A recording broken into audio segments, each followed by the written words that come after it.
Hi, everybody. I'm Helen Maldonado with NIA Professionals, Katie Fulsher Memorial, and our new NIA X West Professionals. We are here today with one of our newest members of our Katie group. Rhonda, tell us about you and your practice. Hi, I'm Rhonda Walls, and I'm a partner in the law firm of Sal, Walls, and Powell right here in Katy, Texas.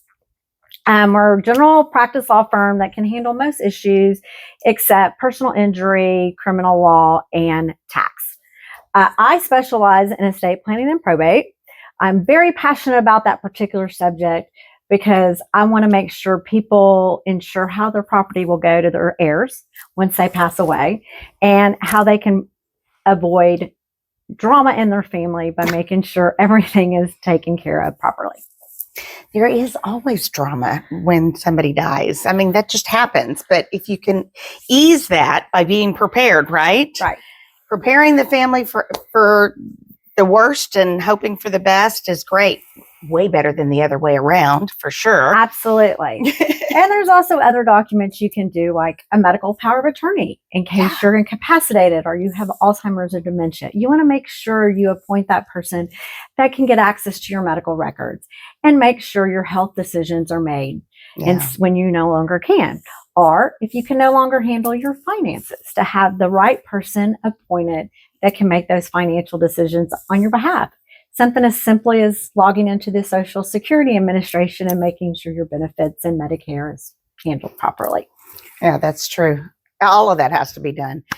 I have a question, because when our kids hit 18, somebody very wisely told us, you need to have a power of attorney, because if your kiddo goes off to college and they're in a car accident and they have no way to talk because they're unconscious, without that piece of paper, we can't even help. Absolutely. Once your children turn 18, though, even though in your mama's heart, they might not be an adult. They're always your baby. They are actually an adult in the eyes of the law, and you no longer have access to their medical records, their financial records. So I tell people, once those babies get in that car and drive off to college, make sure that they come in and get their medical power of attorney, their financial power of attorney, and worst comes to worst, your directive to physicians, which instructs the medical providers to leave you on or off life support. Because that helps in that time if the worst case scenario happens, which I pray that never happens. But also, it's a great, especially if mom and dad are paying the bill for those documents, send them to the attorney's office by themselves and make them make the appointment. Because it's also, I always instruct my parents when they call, have your child call, make the appointment. I give them the forms to fill out, because it also is their springboarding into adulthood and adulthood decisions, because it's teaching them that they need to do certain things once they become an adult. So it's really kind of interesting. That's a great idea. I tell parents, well, the helicopter ends at my office. I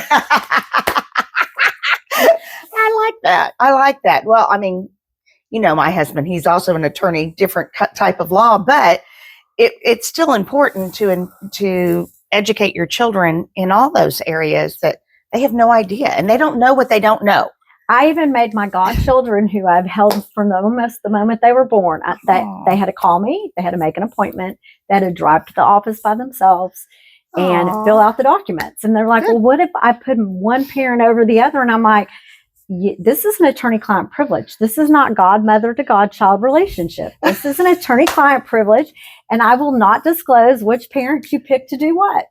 Because that's also one of the concerns, right? They don't want to have to choose. They don't want to have to choose. And so that's one of the reasons that it's that teaching them how to make adult decisions and adult paperwork, because you start that early, and that is a life lesson.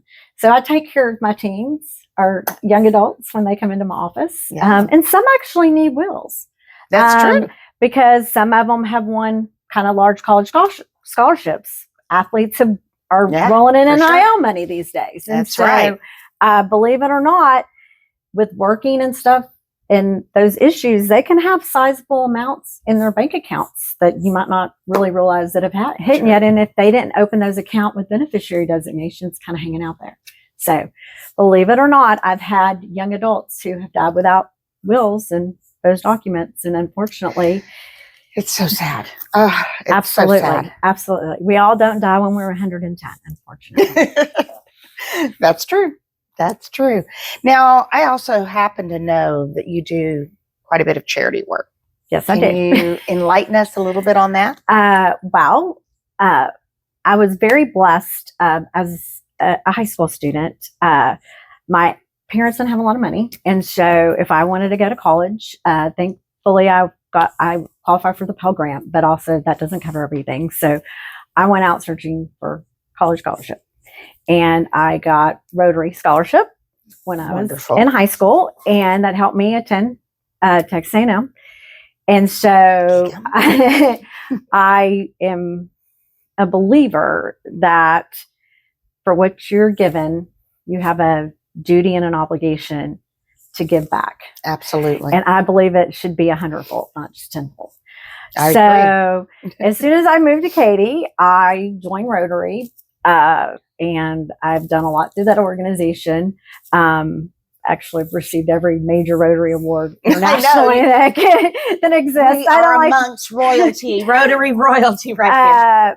But also, I've served on other different boards and organizations. Yes. I was president of Thornton County Rainbow Room that delivers emergency supplies to those children and adults that go into protective services. Because when usually a child is removed from a home, it's with nothing. And just having a new dress or a new purse or personal care items. And believe it or not, there's a lot of our seniors that are in adult protective services, and they don't sometimes have to make a decision between washing their clothes or eating. And so we want to always make sure that there is a way for those, especially that are homebound, that they can have the dignity and, the basic necessities of life. And I've served on some veterans charities, boards and stuff. So I love that. Kind of a passion. I love that. Considering Veterans Day is tomorrow. Absolutely. Yes, I was on the board of a national charity that built adaptive homes for our most severely wounded veterans. Oh, wow. And so very honored to have helped several veterans when they haven't been able to take a shower by themselves to actually have access to a roll-in shower and those things, and to be able to be a little bit more independent. Oh, that's beautiful. That's beautiful. Well, and I don't even know, I mean, we've known each other for a long time, but I don't know if when you joined NIA, you realized that we have a 501c3 charity in each of our groups. And the charity in our Katy group happens to be a charity called Katy Cares. And we've helped them put together their Boots and Bling Gala every year. And I'm excited to introduce you to all the charities in all of our groups, just because a lot of people, you're very connected, and they need to be connected. All of these charities are hand selected to be a part of our group for a reason, and that's to build those relationships within the business owners that are members of our group. It's funny that you asked that, because every part of my estate planning form actually is a question. Do you want to make any charitable requests with your estate? I love that. Because some people struggle with what to do with their money. And believe it or not. And it's, they have different levels of wealth, and some people decide in their estate documents to leave a legacy. It was very interesting. I had a client, and by asking that question, she was like, oh, I didn't really think about that. Her dad was a retired professor at a small college in the Midwest, and she left an endowment to put a scholarship in her dad's name. And she goes, you know what, if you would have never asked that question, I would have never thought to do that. Yeah. And sometimes it's just a way to honor somebody or to leave that legacy. And most people kind of don't know about, think about it, but then just don't know how to put it in fruition, or like a little bit to, the dog rescue of their choice. Right. Or anything. Right. That's important. I was just reading an article about a couple, very wealthy couple here in Houston, that is leaving their entire estate to different charities. And I just think that's amazing, because obviously they raise their kids to be successful and go on and do great things too. So they don't need the money, but the charities that they find near and dear to their heart, they're able to continue to give back to. I've had several couples that have actually done that because they raised real successful kids. Yeah. And they sat down as family and picked the charities, because together, kids, we don't need your money. We have plenty of our own. which is nice. It's a great problem to have, right? Great problem to have. And they sat down as a family and decided where the money would go. I love that. I love that. One more quick question, because we've gone off on a tangent. Sorry. Here, but we're both givers and we love to give back to the community in which we live, for sure. But we've known each other a long time. You've never been a member of NIA. What are you most excited about in joining NIA professionals, Katie? Well, I've been an attorney for a little over 30 years. I've been out in started Katy. when she was 12. Jeez, you look and I've been out in Katy practicing law since 2003. So a while now. Yeah. And, Katy's growing, and it's grown a lot since 2003. Yes. Exponentially growing. Right. And even though I feel like I know everyone, I really don't.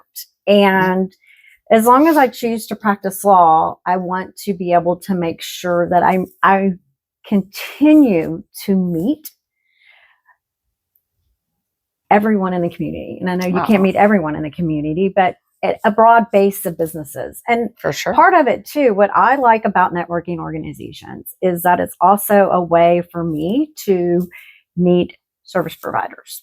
Yes. Because my own network of people that I use in my everyday life or my business, they will come and go. Yes. And if you go, especially after the pandemic, I felt like I kind of went inward a little bit. Yeah. Because unfortunately, I had that bad accident.